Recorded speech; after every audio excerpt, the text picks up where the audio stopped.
अब हम लोग पढ़ेंगे नर्वस टिश्यू। ठीक, तो जो हमारे बॉडी का नर्वस सिस्टम होता है वो एक स्पेशल सिस्टम होता है जो विभिन्न बॉडी पार्ट्स के कोऑर्डिनेशन को रेगुलेट करता है और इंटीग्रेट करता है, यानी कंट्रोल करता है। ठीक, जो हमारे टिश्यूज़ पाए जाते हैं नर्वस सिस्टम में वो विभिन्न प्रकार के ऑर्गन्स के बीच में बॉडी के कम्युनिकेशन और कोऑर्डिनेशन को स्थापित करते हैं। ठीक, तो जो न्यूरॉन है या नर्व सेल है जो हमारे नर्वस सिस्टम में पाया जा रहा है वो फंक्शनल और स्ट्रक्चरल यूनिट है नर्वस टिश्यू की। ठीक, ये एक स्पेशल प्रकार के टिश्यू होते हैं जो किसी भी स्टिमुलाई को रिसीव करते हैं, इम्पल्स को कंडक्ट कराते हैं और रेस्पॉन्स को स्टिमुलाई के रूप में लेकर के जाते हैं। ठीक, नर्वस टिश्यू आपस में मिलकर के ऑर्गन नर्वस सिस्टम बनाता है जो 3 भागों में बटा होता है, ब्रेन, स्पाइनल कॉर्ड और नर्व। ठीक, इसकी लोकेशन अलग अलग होती है। ठीक, लोकेशन के आधार पर जो हमारे न्यूरॉन्स और नर्व सेल फाइबर्स होते हैं, ठीक, 2 भागों में है, एक तो न्यूरॉन हो गया और दूसरा सपोर्टिंग सेल हो गया। ठीक, लोकेशन के आधार पर 2 भागों में बटा है। पहला है न्यूरॉन्स, ये कहाँ पाए जाते हैं, ये सेंट्रल और पेरिफेरल नर्व फाइबर्स होते हैं। ठीक, ये मुख्यतः हमारे जो ब्रेन है उसी में पाया जाता है। दूसरा है सपोर्टिंग सेल, इसमें 3 प्रकार की चीज़ें सेल आती हैं। एक होती है एस्ट्रोसाइट, ये हमारे सेंट्रल नर्वस सिस्टम में पाई जाती है। दूसरी होती है माइक्रोग्लिया, ये हमारे ब्रेन में पाई जाती है। दूसरी होती है श्वान सेल, ये हमारे पेरिफेरल नर्वस सिस्टम में पाई जाती है। अब हम लोग आते हैं स्ट्रक्चर पर। ठीक, जो एक नर्व होती है वो कनेक्टिव टिश्यू होती है। ठीक, वो किसके द्वारा बनी हुई होती है, वो न्यूरॉन्स के द्वारा आपस में जुड़ करके एक नर्व बनी होती है। ठीक, जो हमारा जो न्यूरॉन होता है वो चारों तरफ से जिस शीथ के द्वारा या इसके द्वारा कवर होता है उसे एपिन्यूरियम कहते हैं। ठीक, ये डेंस शीट होती है। ठीक, ये डेंस शीट होती है जो एक और लेयर से घिरी होती है जिसे पेरिन्यूरियम कहा जाता है।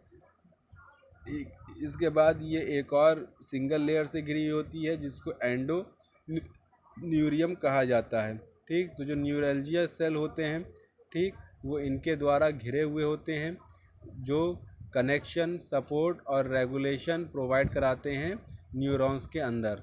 ठीक, उसके बाद आते हैं हम लोग न्यूरॉन्स पे। पहली चीज़ आती है न्यूरॉन्स। न्यूरॉन्स क्या होते हैं, न्यूरॉन्स हमारे सेंट्रल नर्वस सिस्टम में लोकेट होते हैं। ठीक, यानी हमारे ब्रेन और स्पाइनल कॉर्ड में होते हैं। ठीक, स्ट्रक्चर के आधार पर न्यूरॉन्स को विभिन्न भागों में बांटा गया है। पहला सेल बॉडी जिसे सोमा भी कहते हैं। ठीक, न्यूरॉन की जो सेल बॉडी होती है उसे सोमा भी कहते हैं। ठीक, ये जो सेल बॉडी होती है ये प्लाज्मा मेम्ब्रेन के द्वारा घिरी हुई होती है। ठीक, इसमें एक सेंट्रली लोकेटेड न्यूक्लियस होता है। ठीक, जो इसके अंदर जो साइटोप्लाज्म होता है, ठीक, वो ग्रेन्यूल शेप का होता है जिसे निसल बॉडीज़ कहा जाता है। ठीक, और बाहर में इसमें एक्सट्रीमली फाइन न्यूरोफाइब्रिल्स पाए जाते हैं सेल बॉडी के अंदर। ठीक, और ये जो है एक्सॉन और डेंड्राइट तक फैली होती है। ठीक, इसके अंदर 2 प्रकार के एक्सटेंशन होते हैं, एक होता है एक्सॉन, दूसरा होता है डेंड्राइट। तो एक्सॉन क्या होता है, ये वो चीज़ होती है जो नर्व इम्पल्स को ट्रांसमिट करती है। ठीक, सेल बॉडी से या सोमा से। ठीक, और दूसरे होते हैं डेंड्राइट्स। ठीक, ये दूसरे तरह का एक्सटेंशन होता है, ये एक या उससे अधिक संख्या में होते हैं। ठीक, ये नर्व इम्पल्स को बॉडी तक लेकर के जाते हैं। ठीक, यानी जो हमारे एक्सॉन्स होते हैं वो इन्फॉर्मेशन लेते हैं हमारे न्यूरॉन्स से और उसको भेजते हैं, और डेंड्राइट्स बॉडी से इन्फॉर्मेशन लेकर के न्यूरॉन्स तक आते हैं। दूसरा होता है माइलिन शीट। ठीक, ये किसको कवर करते हैं, ये एक्सॉन को कवर करते हैं। ये whitish fatty non cellular layer होती है एक्सॉन के चारों तरफ। ठीक, तीसरा आता है नोड्स ऑफ रेनवियर। ठीक, ये गैप होता है किसके बीच में, श्वान सेल के बीच में। ठीक, ये नोड ऑफ जो रेंडियर होती है वो श्वान सेल के बीच में जो गैप होता है उसको कहा जाता है। ठीक, इनके बीच में एक जंक्शन होता है जिसे साइनैप्स कहते हैं। साइनैप्स क्या होता है, 2 नर्व सेल को आपस में कनेक्ट करता है। ठीक, उसको फंक्शन के रूप में तैयार करने के लिए या उसके फंक्शन को प्रोड्यूस करने के लिए दो न्यूरॉन जहाँ पर आपस में मिलते हैं उसे साइनैप्स कहते हैं।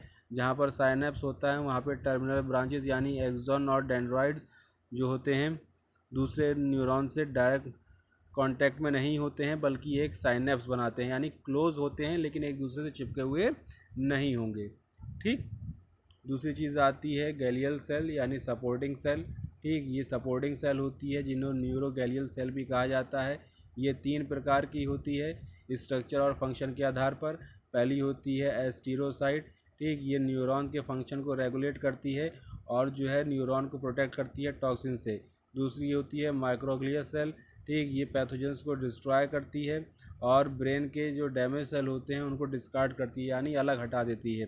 ठीक, श्वान सेल तीसरी आती है, श्वान सेल। ठीक, ये एक्सॉन्स को इलेक्ट्रिकली इंसुलेट करती है यानी उनके अंदर इलेक्ट्रिसिटी प्रोड्यूस करती है, उनको इलेक्ट्रिसिटी के द्वारा इंसुलेट करती है। ठीक, जिसके कारण जो है जो कंडक्शन होता है नर्व इम्पल्स का, उसमें स्पीड आ जाती है। ठीक, ग्लाइल सेल्स जो है न्यूरॉन्स को सपोर्ट प्रोवाइड करती हैं। ठीक, और नर्वस सिस्टम के कोऑर्डिनेशन में एक इम्पॉर्टेंट रोल निभाती हैं। अब हम लोग आते हैं फंक्शंस पर। ठीक, तो ये जो हमारी नर्व सेल हैं ये ट्रांसफॉर्मेशन, इंटीग्रेशन, ट्रांसमिशन, स्टिमुलाई और रेस्पॉन्स जो है वो उत्पन्न करती हैं।